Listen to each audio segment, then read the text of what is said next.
ആടുജീവിതം എന്ന് പറയുന്ന ഒരു കഥ ഇതിനോടകം തന്നെ എല്ലാവർക്കും പരിചിതമാണല്ലോ.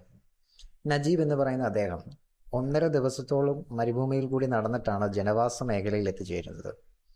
അദ്ദേഹത്തിന്റെ മനസ്സിൽ ഒറ്റ ചിന്ത മാത്രമേ ഉള്ളൂ: എങ്ങനെയും തന്റെ കുടുംബത്തെ ഒന്ന് നേരിട്ട് കാണണം, ഇതുവരെ കണ്ടിട്ടില്ലാത്ത തന്റെ കുഞ്ഞിനെ ഒരു നോക്ക് കാണണം.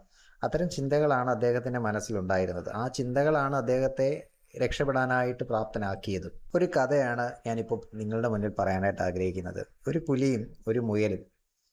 പുലി നിരന്തരമായി മുയലിനെ വേട്ടയാടാനായിട്ട് ശ്രമിച്ചുകൊണ്ടിരിക്കുകയാണ്. പക്ഷെ മുയൽ എങ്ങനെയൊക്കെയോ പുലിയുടെ കയ്യിൽ നിന്ന് വഴുതി പോകുന്നുണ്ട്. മുയൽ തൊട്ടടുത്തുള്ള മാളത്തിലേക്ക് കയറി പുലിയുടെ കയ്യിൽ നിന്ന് രക്ഷപ്പെട്ടു പോവുകയാണ്.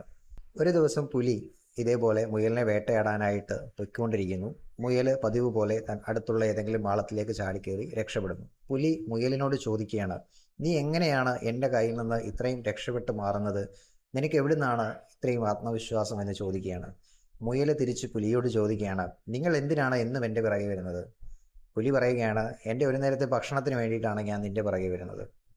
മുയൽ പറയുകയാണ്: ഞാൻ എൻ്റെ ജീവൻ നിലനിർത്താൻ വേണ്ടിയിട്ടാണ്, എൻ്റെ ജീവിതം മുന്നോട്ട് നിലനിർത്താൻ വേണ്ടിയിട്ടാണ് ഞാൻ എന്നും രക്ഷപ്പെടുന്നത്. എൻ്റെ ലക്ഷ്യം അത്രത്തോളം പ്രാധാന്യം അർഹിക്കുന്നതാണ്. അതുകൊണ്ടാണ് എനിക്ക് ഇത്രയും ആത്മവിശ്വാസം എന്ന് മുയൽ തിരിച്ച് പുലിയോട് പറയുകയാണ്.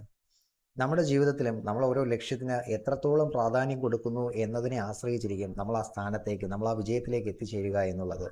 ആടുജീവിതത്തിൽ നജീബ് എന്ന് പറയുന്ന ക്യാരക്ടർ തൻ്റെ കുടുംബത്തെ എങ്ങനെയെങ്കിലും കാണണം, തൻ്റെ കുഞ്ഞിനെ എങ്ങനെയെങ്കിലും കാണണം, ഇത്തരം ചിന്തകൾ, തൻ്റെ ലക്ഷ്യം അത്രത്തോളം പ്രാധാന്യം അർഹിക്കുന്നതായിരുന്നു. എപ്പോൾ വേണമെങ്കിലും താൻ പിടിക്കപ്പെടാമെന്ന ചിന്ത തന്നെ വേട്ടയാടുന്നുണ്ട് എങ്കിലും തൻ്റെ ലക്ഷ്യം എത്രത്തോളം പ്രാധാന്യം അദ്ദേഹം കൊടുത്തിരുന്നു. അതുകൊണ്ടാണ് അദ്ദേഹം രക്ഷപ്പെടാനായിട്ടിടയായത്. നമ്മുടെ ജീവിതത്തിൽ ഓരോരുത്തർക്കും ഇത്രയും ലക്ഷ്യങ്ങൾ ഉണ്ടാകും. എല്ലാവരും അവരവരുടെ ലക്ഷ്യങ്ങളിൽ എത്തിച്ചേരട്ടെ എന്ന് ആശംസിക്കുന്നു.